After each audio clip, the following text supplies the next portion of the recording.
All right, guys, our next guest is coming off a spectacular KO finish over Thomas Almeida just a few short weeks ago. He has jumped up in the bantamweight rankings to number 7. As they would say in Zoolander, he is so hot right now. Cody No Love Garbrandt, welcome back to Submission Radio. How are you, man? I'm doing great. Like I said, just got off the river paddleboarding with one of my teammates and coaches, Justin Buckles and Taru. So just got off the river just in time to give you guys a call. We heard there was the sea was angry today, my friends. Is that true? There was almost some near deaths. We saw some crows out here. I think they were some blackbirds. I don't know if they were sitting on a tree. I just was paddling just to get back to the to the ramp to get back here. So it was rough and sore from it, but it was definitely fun to get out here on the river. Oh, man. All right, well, we want to go back to May 29th when you knocked out Thomas Almeida. I mean, Twitter's blowing up. Everyone's talking about you. You're in Vegas. Tell us, what was the post-fight celebration like? Well, what did you do to celebrate the win? Celebrate the win. I kind of just took it all in. Me and my coaches and teammates were kind of just like stay in the octagon as long as they would let us. I remember we had to get ushered out because we're like, man, we're living the moment. You know what I mean? Now because that's where we get really focused. That's where we get really focused, and so you can keep climbing the ladder. Then we just went to an after party. I had a little after party set up. My manager just did. Went there for a little bit and just went home. Got something to eat and went home. Very nice. Do you think that if the UFC would have let you guys, you would have just stuck around in the octagon, maybe just partied there, invited a few people over, had a few bottles open, maybe put some music on? It would get dangerous. It would get dangerous in there if we partied. But yeah, I don't want to remember the octagon as a party. It's a real deal in there. So I try to keep it as serious as I am in there. But yeah, we definitely turned up at the after party. It was a good time. I gotta ask you, Cody. The first time we spoke to you, you told us that Las Vegas was by far the best place to turn on Tinder. Did you jump on Tinder? You're in Vegas. Did you take a look around, see what was happening in the area? No. I met an amazing woman about 3 months ago, a little over 3 months ago now, and we hit it off, and I'm enjoying life with her and these times with her now, and so I deactivated my Tinder. Things gone, and I'm happy where I'm at right now with her. So for everybody listening right now, one less competition and Cody Garbrandt on the Tinder over there in the area. So I think you just made a lot of guys happy. It was tough. It was tough to compete against you, Cody, in the area. And, you had a good, good hair, good necktie, man. All right. Yeah, I think you probably had some good picks as well. But okay, let's talk about yourself there. You went from an unranked underdog to number 7 and an overnight star. It was very much like a coming out party for you to show that you're a force at 135. Do you feel like you've gotten a lot more respect after putting away Thomas Almeida in the first round? Yeah, definitely. I mean, a lot of Dominick's trying to put in a fight with me and Faber because I believe that he doesn't want to fight me. Dominick's not a dumb fighter. He's a champion for a reason. He's smart. He knows stylistically at the bat match it for me. That's what I truly believe. So. I definitely feel like I got a lot of respect, obviously jumping up the rankings, but really rankings doesn't mean anything to me. I just want to respect. They can rank me whatever. I'm coming to be the champion, and that's all I need that I focus on is winning that gold, and whoever adversaries in front of me is taking them out and keep climbing.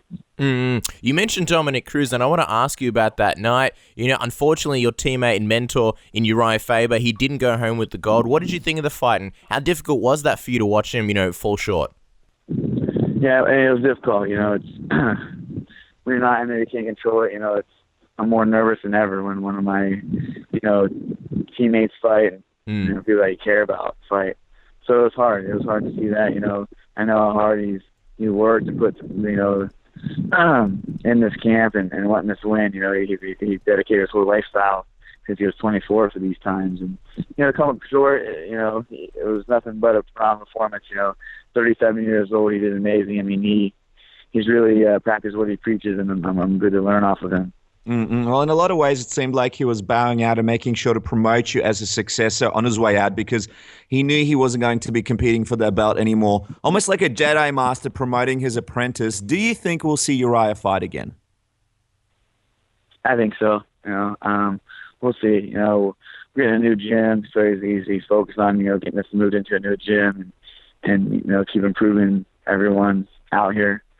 So I don't know. He got the thing he's focusing on now, and we'll see in a couple months what he wants to do with his career. I haven't really talked to him about that. I know he's focused on this gym, so he can keep us up and comers on Team Alpha Male. The new generation keep growing and getting better, and we're crushing all these records. So that's his focus right now. For sure. Now, something else interesting that happened that night, there was a reported altercation that happened between Nate Diaz and Clay and Jason Guida. From what you understand, what exactly happened? Were you there in the middle of it? No, I wasn't there in the middle of my coaches and stuff were, but I ended up speaking to Nate right after the incident happened. I think Guida's, wasn't in his mind. He just got knocked out, gathering his thoughts. And, wasn't all there, so it was kind of just, going out of proportion. Things happen like that, in the fight game. But I don't know, too much that went on, but it seems like, that's what it was. Clay was just not in his right mind after his fight and just said some shit. He didn't respond to it too well. Yeah, I mean, you spoke to Nate right afterwards. Was he chilled out? Did it bother him, or was it just sort of another day being Nate Diaz, and he just sort of shrugged it off his shoulder? Yeah, I mean, I don't know. I can't really speak on Nate's behalf how he felt about it, but yeah, I wouldn't have been too happy either. I would do what Nate did. Reassess what happened, and think about, well, he did get knocked out. He could have been in his right mind, but that's not me to say how he feels about it. How him and Clay feel about it, but it's a little altercation. It's all good. Now, we want to ask, just in general, you spoke about Urijah Faber, you spoke about, the new gym, and obviously you guys want to smash records. Justin Buckles, he's assumed the position of head coach and he's been doing a phenomenal job. How is the team morale in general after, you yourself winning, but Urijah Faber losing at UFC 199? How's the morale? I mean, it's amazing in here. It's we're out here, back in the gym. Faber was just back in the gym this morning. Got Clay back in the gym training.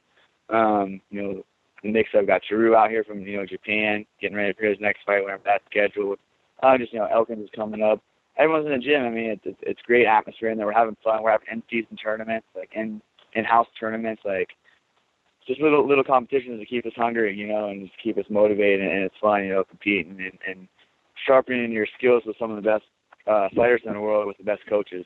Mm-hmm. Well, I'll tell you what, we've been following Teru and his experience at the gym, and you guys have seemed like you've been getting up to a few adventures, having a bit of fun there. I mean, he looks like a bit of a character. What are some of the fun experiences you guys have all done together that you can share with us? He took over the Tinder now here. He took over the Tinder. The new Tinder king. He runs up to me with because his English is not very good, so the girls are speaking to him in English, and he's trying to understand the slang of, how Americans speak. So, he'd run up to me with his phone, and he'd be like, help me. And so I could talk game to it for him, and he's got a couple girls flying out here. I think he has 4 lined up. Oh, wow. Girls. Yeah, he's hitting the ground running. No messing around with this guy. He loves the bitches.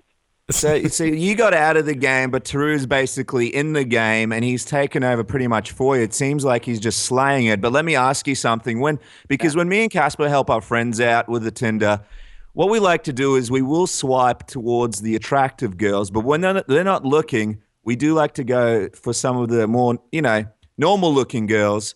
What's your strategy here? When Teru's not looking, are you jumping on the Tinder and making some, maybe not the best matches for him, but just for a bit of a laugh for the team? The shotgun effect. No, I haven't done that with Teru. I've done that in the previous. I thought it was pretty funny. My brother's Tinder and my little cousin's Tinder, but yeah, it's fun. Guys, might be no love in the cage, but I'm all love out here. I got to share the love. So I mean, and big girls need their loving too. They gotta pay. Actually, Teru's here right now. He wants to say something to you guys. Okay, Teru, tell us. Yeah, I love my opinion. There it is. The new paddleboarding for the first time. The new Tinder king has spoken, and you're like his Barney Stinson. He has spoken. He invites girls to cookie parties. What's a cookie party? Yeah, he's a character though, man. He's good. He works hard. He has fun. He, all the way across, from Japan, he adapted to us and our motto, enjoying the journey, having fun, training hard. He fits right in. That's why I think those guys that come in from the gym and can do that mesh really well, are going to be successful, and they get it. They get the bigger picture. He's one of them. Oh yeah, the bigger picture is more bitches equals life is better. Now, while we're talking about all this fun stuff, we just have to switch topics and ask you about something, something regarding Chad Mendes. UFC just recently released a statement about Chad being flagged for a potential anti-doping policy violation, stemming from an out-of-competition drug test collected by USADA. I'm just wondering, Cody, what was your reaction to the news, considering Chad is such a huge part of the team? Yeah, that's news to me. Like I said, I've just been on the river for a couple hours, so I didn't hear that first I heard. So I can't really comment on that. No, certainly. I mean, it did just come out recently, and yeah, we're hoping that it doesn't really have too much of an effect on the team. But from what you know about Chad, do you think this will affect him seriously? Will we see him fight again? Yeah, I don't know what happened. I mean, what he's getting. Because you saw that stuff, you really don't know. So like I said, I haven't heard, like I said, been on the river, so I don't know. I mean, we've been through, deeper things that got back, so I'm not worried about the team. Yeah, okay. That's good. Gotcha. All right, well, let's go back to you. We saw that you said you wanted Bryan Caraway next. I'm wondering, why Caraway, and why is this the fight that you believe makes sense for you next? It's a number of reasons. I believe if Algeo would have won, I would have fought Algeo, so that's how it was kind of.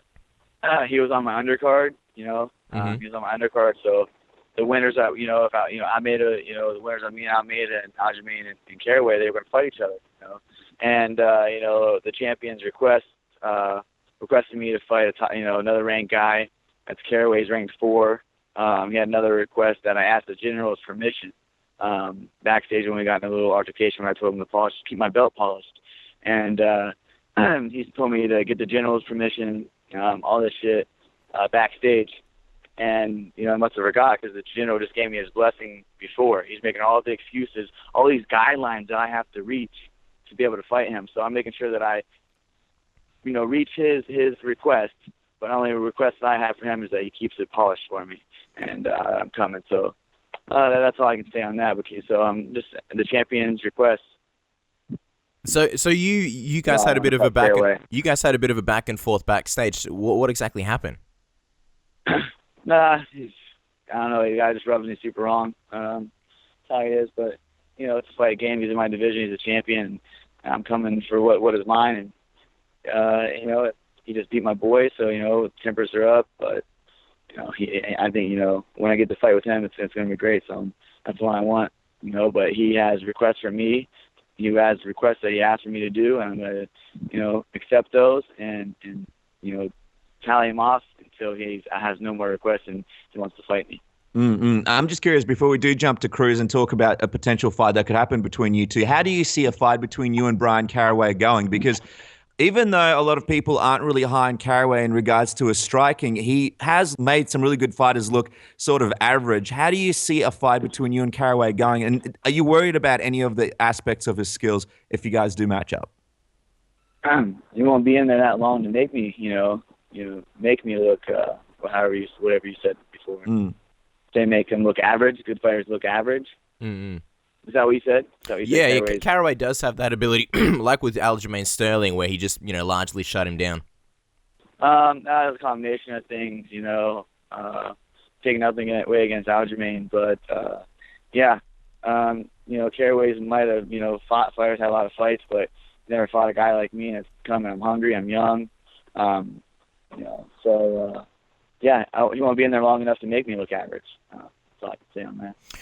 Do you think that because of this building rivalry and back and forth between yourself and Cruz, some of them have been public, some of them have been on Twitter, that you might end up getting the next title shot? Me getting the next title shot? Yeah, but like I said, the champion wants me to fight on his request, so I want him to fulfill his request and make sure he has no excuse when I whoop his ass. Well, let's talk about that matchup for a second, because obviously Dominick Cruz has really good footwork. A lot of people are really impressed by his unorthodox movements. How do you see a fight between you and Cruz going if it does come together in the near future? That's another 5-round fight where I flourish, where the spotlight's on, main event, world title. That's why I show up to fight. That's the best me you're going to see, and I'm just tapped into my potential. And you give me 5 rounds to find his chin. That's even more more of a percentage I'm going to find it. So I believe I'll knock him out. I truly do. Stylistically, it's a great style for me, and just staying ready for whenever that happens. Like I said, I've been mentally thinking of this dude since I was a teenager. Thinking about fighting him. When he was in the WSC, and I no shit. I knew I was going to be here, and it took a long, route, ups and downs, a lot of adversity. So this is meant to be. I truly believe this is destiny for me, and I'm just putting in the hard work. Now I'm reaping the benefits, and just keep putting in the hard work, staying hungry and humble, and getting my shot. Well, yeah, destiny. It's an interesting word because Michael Bisping used it a lot, and now here he is, the UFC middleweight champion. And he did say that you've been visualizing being champion and knocking out Dominick Cruz since you were 16. What's it like for you to have watched Cruz in the WEC and then dominate in the UFC, and now to be a potential front runner in the title race, and that you might actually get that chance very soon? Is that a little surreal for you? Surreal, but I mean, I'm humble because I worked hard to be here. So I'm gonna keep staying humble and keep doing what got me here. But I eventually knew that one day that these fights were going to present itself. I just had to stay the course, learn lessons on the way, and just stay true to myself and my passion. Don't lose passion, courage to chase this dream. And ever since I jumped into MMA, that's what I did. So career maybe, but finally it's here. I'm ready to go. Well, in the UFC, obviously your last fight with Thomas Almeida, you didn't really have much trash talk going back and forth. With Cruz, it seems fairly like that he'd engage in some verbal warfare. Is that something that you would have a positive effect on your performance? Would being fired up and fighting someone who you generally don't like sort of help you perform better? Yeah, I mean, that shit don't bother me. I'm a fighter. I'm a born fighter. I like verbal altercation. That makes me more motivated. Cruz, it's getting into him already in his head. So, I mean, it doesn't matter to me if he wants to be a nice guy or an asshole and shit talk and do either or. It's the same outcome when I go in there. I'm still trying to rip your head off and be a savage in there. So, if you're nice to me, you're not nice to me. Same mentality going into it. Cody, even UFC's going to Cleveland in UFC 203. Even though you're originally from Ohio, you've only fought there once, and that was in 2014. What would it mean to you to fight on or possibly headline UFC card in Cleveland? The headliner is Stipe Miocic and Overeem, so after the heavyweight title. So that's awesome. Good for them. It'd be amazing to go back home and fight. I wrestled there, played football there, my amateur boxing career there. And, I come from like a blue-collar town. And, some of the people might not have been able to afford the trip to Vegas or, so it's a short little drive and, they come out and support me. So we're going to pack the queue. So whoever is my dancing partner there, hopefully Bryan Caraway steps up and comes get this work. But I'm excited and put on a performance in front of my hometown crowd. Perfect, man. The event takes place on September 10th. That's enough time for you to prepare? Is it enough time for you to get ready for a potential 3 or 5 round fight? Yeah, I mean, I stay in shape. I stay working out. I'm already back in the gym. I got the best coach, the best training partner. So it's like when I'm away from that, I need MMA in my life to keep me structured and focused. And so I'm in the gym just crafting my skills, getting better. Because I know these fights, you're fighting the higher level guys. That's what I want to do. I'm just going to keep my skills improving and becoming better at each fight. And I've showed that in each fight. So, champions are built in the off-season. Yeah, perfect. All right, Cody. Well, as we let you go, we want to just find out some information about your new website. We saw on Twitter that you've got a new website for all the fight fans who haven't checked it out. Can you tell us a little bit about it? Oh, yeah. It's CodyGarbrandt.com. My buddy owns a foot therapy or, starts clothing, kid plant storage. So, if you want to show some support and got some gear up on there, that'd be appreciated. Make sure you take some pictures and tag it on, and I'll share it. I love support. Well, there you guys go. Follow Cody on Twitter as well as at Cody_NoLove. And, of course, his new website is CodyGarbrandt.com. It's new and fancy. Make sure to check it out. Go on there and check out his new T-shirts. Cody, thank you so much for coming on our program. Really appreciate it. We're happy that you survived the river, and we look forward to seeing who you fight next. All right. Thank you guys so much for having me, as always.